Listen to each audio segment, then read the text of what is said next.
Good evening to all of you. मैं लक्ष्मण गुप्ता आज की इस क्लास में आपका हार्दिक स्वागत करता हूं।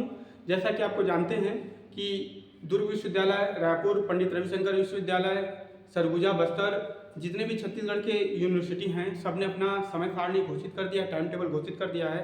अब बच्चों के मन में ये डर हो रहा है कि हम पेपर को कैसे करेंगे, क्योंकि हमारा चैनल द्वारा अभी तक का जितना भी क्वेश्चन का पैटर्न बताया जा रहा है लगभग क्वेश्चन उसी में से आ रहा है। तो बच्चों को एक उम्मीद है कि इस बार भी पेपर का जो पैटर्न है वो मिल जाए। तो इसी संदर्भ में आज हम लोग चर्चा करने जा रहे हैं फंडामेंटल ऑफ एंटरप्रेन्योरशिप का, जिसमें हम हर यूनिट से तीन क्वेश्चन दे रहे हैं। उस 3 क्वेश्चन को अगर अच्छे से पढ़ते हैं तो आपका पेपर बहुत अच्छा चला जाएगा। तो चलिए शुरुआत करते हैं यूनिट वाइज। तो यूनिट 1 का पहला क्वेश्चन है, उद्यमी से क्या आशा है, इसकी प्रमुख विशेषताओं की विवेचना कीजिए। What do you mean by entrepreneur? Discuss the main characteristics। ये आपका यूनिट 1 का पहला क्वेश्चन। दूसरा, उद्यमिता विकास में सामाजिक आर्थिक पर्यावरण के योगदानों का संक्षेप में वर्णन कीजिए। Describe in brief the role of social economic environment in the development of entrepreneurship। ये आपका यूनिट 1 का दूसरा क्वेश्चन। यूनिट 1 का तीसरा क्वेश्चन है, उद्यमिता की अवधारणा स्पष्ट कीजिए तथा इसके महत्व की विवेचना कीजिए। Explain the concept of entrepreneurship and discuss the importance of entrepreneurship. ये आपका यूनिट 1 कंप्लीट। यूनिट 2 की बात करते हैं। यूनिट 2 की पहला क्वेश्चन है, किसी नवीन इकाई की स्थापना के लिए उद्यमी को कौन कौन सी वैधानिक आवश्यकता पूरी करनी पड़ती है। What legal requirements are to be completed by the entrepreneur for establishment of new unit। ये यूनिट 2 का पहला क्वेश्चन। दूसरा क्वेश्चन है, उद्यम पूंजी क्या है, भारत में उद्यम पूंजी के स्रोतों का संक्षेप में वर्णन कीजिए।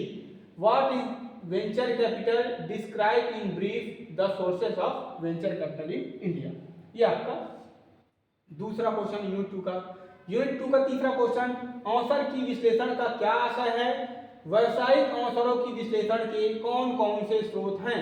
What is mean by opportunity analysis, what are the source of business opportunity analysis. ये आपका यूनिट 2 का तीसरा क्वेश्चन फिनिश हुआ। फिर यूनिट 3 का पहला क्वेश्चन, उद्यमिता व्यवहार से क्या आशय है, उद्यमिता व्यवहार की प्रमुख विशेषताओं को समझाइए। What is meant by entrepreneurial behaviour, explain the main characteristics of entrepreneurial behaviour. Unit 3 का दूसरा क्वेश्चन, उद्यमी और नवाचार का अर्थ बताइए, इन दोनों के मध्य क्या संबंध है, स्पष्ट कीजिए। Explain the meaning of entrepreneur and innovation, what relationship between them, explain. ये आपका यूनिट 3 का दूसरा क्वेश्चन हो गया। यूनिट 3 का तीसरा क्वेश्चन, उद्यमी और नवाचार का अर्थ बताइए, इन दोनों के मध्य क्या संबंध है, स्पष्ट कीजिए। ये यूनिट 3 का तीसरा क्वेश्चन है। Explain the meaning of entrepreneur and innovation, what relationship between them, explain. ये हो गया यूनिट 3 यूनिट तक आपका ये कवर हो गया। इसके बाद चौथा यूनिट का पहला क्वेश्चन, उद्यमिता। ये उदंडता नहीं है, ये उद्यमिता है, ठीक है, इसको टिक कर लीजिएगा। उद्यमिता विकास कार्यक्रम से क्या आशय है, उद्यमिता विकास कार्यक्रम को संक्षिप्त में समझाइए। What do you mean by entrepreneurial development program? Explain in brief the objective of entrepreneurial development program। ये यूनिट 4 का पहला question.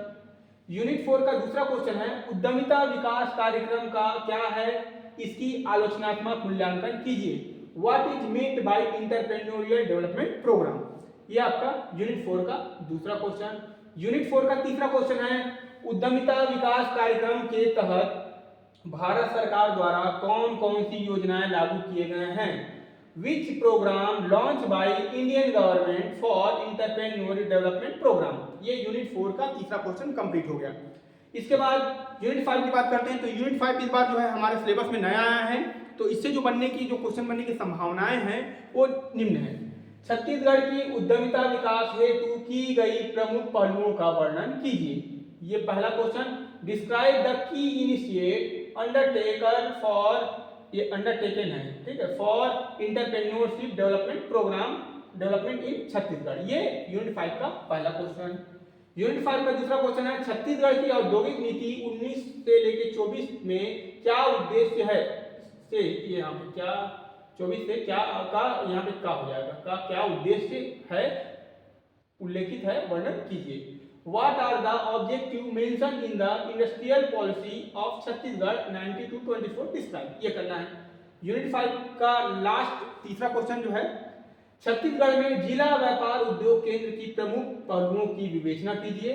Discuss the key aspect of the district trade and industrial centre in Chhattisgarh, इसको बोलते हैं डिक्स भी बोलते हैं कई बार, है। तो ये चीजें, तो इस प्रकार आपका फंडामेंटल ऑफ एंटरप्रेन्योरशिप में जो पूछे जाने वाले प्रश्न हैं वो उनकी जो संभावित लिस्ट है ये है। इस पे आप अच्छे से तैयारी करिए, अच्छे से फोकस करिए।